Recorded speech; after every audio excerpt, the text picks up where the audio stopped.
CTO Perspective, where we discuss unique perspectives about the most current issues in IT operations. And today we'll be talking once again with Jason Walker, Field CTO at BigPanda. Hey, Jason. Hey, Yorm. Great to see you. Great seeing you again.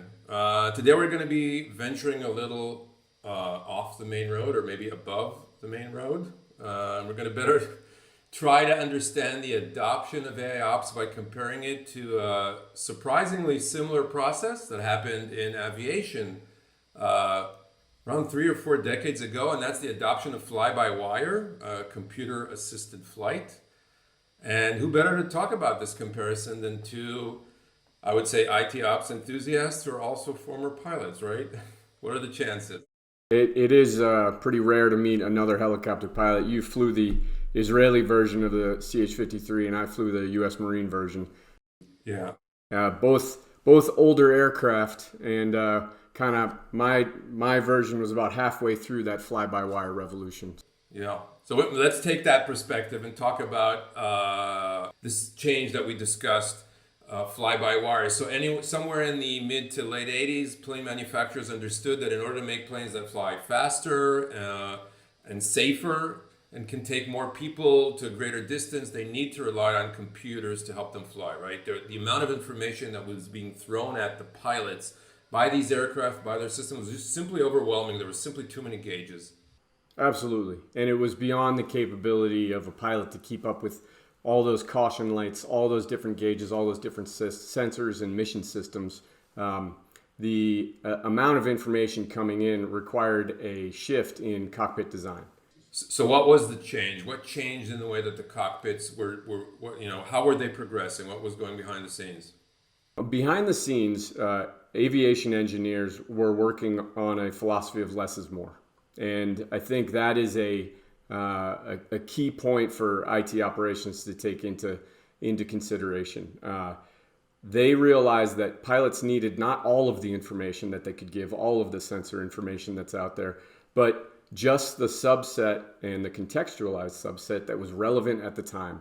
And if you think about something like an altitude indicator, what you could do is provide very accurate and second-to-second updates on what altitude you're at. You don't need that when you're at 50,000 feet, though. You need it when you're at 200 feet and descending at 2,000 feet per minute. And that was manifested in what's commonly known as bitch and Betty, the altitude, pull up. The warnings that every pilot knows and hears were delivered directly into your headset, and you could hear the aircraft telling you what you needed to do at the precise moment that you needed to do it.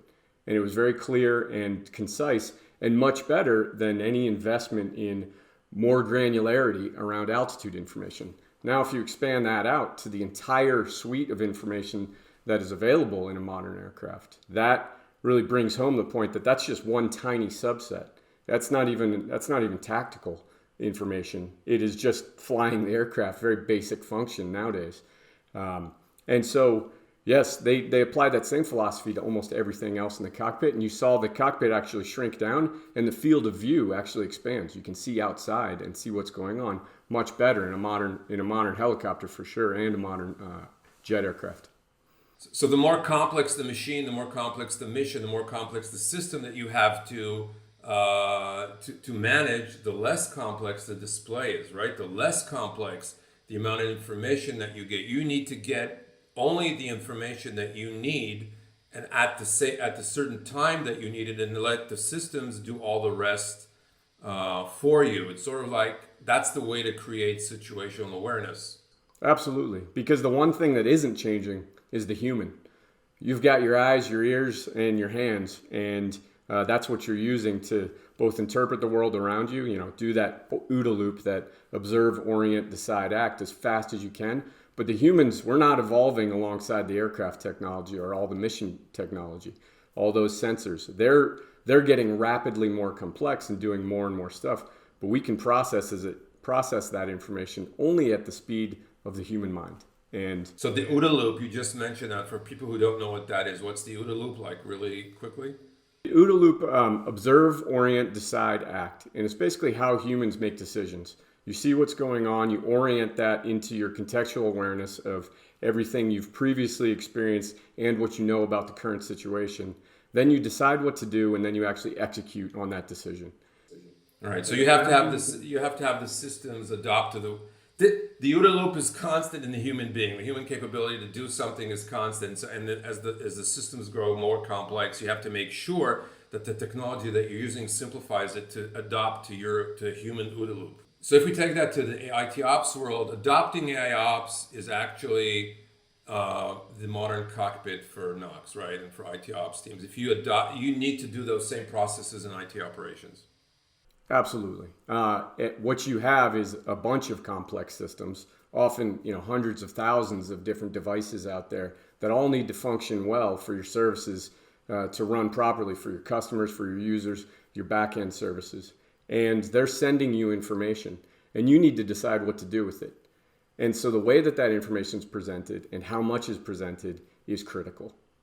If you want to rapidly get ahead of maybe the incident management cycle and detect something sooner before it becomes critically impacting on that end user, then you have to be very fast with your OODA loop. You have to get critical information packaged in the right way, contextualized in the right way, and you have to eliminate all the extraneous information that modern, APMs, NPMs, all those monitoring systems, they're very good at creating data that maybe isn't relevant at the time. They can create, almost big data volumes in terms of the events and the signals that they're giving you. Very little of it is actually operationally relevant. And we used to talk about the bulk of telemetry data that we had where I was running IT operations before with the team. We had this large bulk of available information, and our job was to get to the thin stream of operationally relevant information and present it quickly and in a timely way to our operations engineers. So AIOps is not a certain specific capability in terms of a feature, or it manifests itself in the end as features and capabilities. But the basic concept of AIOps is minimizing all this information to only the critical information at the certain critical time. It's to be presented to the operator, right? So he can act as needed. Absolutely, and it deduplicates, it removes the noise. It gives you a place to actually manage that data, normalize it, prepare it so that it can be presented. And then all of those intermediate steps, all of those administrative tasks that I would compare to flying the aircraft, maintaining heading and altitude and airspeed, it automates those.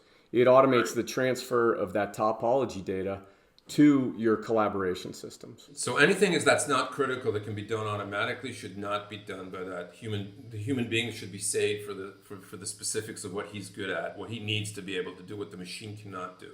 Absolutely. Anything that is routine and repeated continually, you want to automate that because you've already dialed in that process or procedure or administrative task to a point where you don't need to do that manually anymore. You know exactly what's required. I need to know with every alert that comes in, what service is it related to, what run book is related to that service or that particular alert, and what applications are underneath it, what hosts are underneath it, and what the network situation is. Right, but I don't need to know anything else below that. All the rest of the stuff I don't need to know. I just need to know those specific things. All the rest...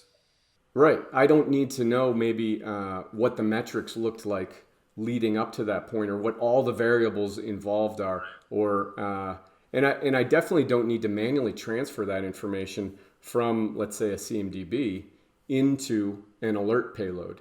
I want that done automatically because I use that every single time, and I do it the same way every single time. The same way a pilot needs to maintain altitude and airspeed every single time he goes up in the air. So you just automate those processes that are routine and well understood, and then the humans are left to focus on what's really important. Hey, what's the root cause? What is the impact? What is the urgency of this? What priority should I set? Those are human decisions. Those are judgment calls. Yeah, I could actually go on talking hours about this. We touched upon both two of my favorite subjects, but maybe we close up by asking what can we learn from like the adoption process of The adoption process of fly-by-wire took some years, right? There was apprehension, a lot of glitches and everything. What can we learn from how we adopted to fly-by-wire in AIOps and ITOps? What knowledge can we do to implement it here? I would say there's really two things we can take and transfer into the world of IT operations from that fly-by-wire revolution. Number one is you need trust first and foremost. Your human operators need to understand what your automated system, what your AIOps system is doing. Pilots experienced this when they first went to fly-by-wire. They did not trust it one little bit. And there is a history of crashes and mishaps associated with moving to that next generation of technology. They had to work the kinks out. And it took a long time to establish that trust. And really it was by training pilots on here's how it works and presenting them with all of the information that was going on in the background of fly-by-wire systems that built that trust for pilots. So they finally were able to say, yes, I can still fly the aircraft with this without the cables connected to the controls and without the steam gauges.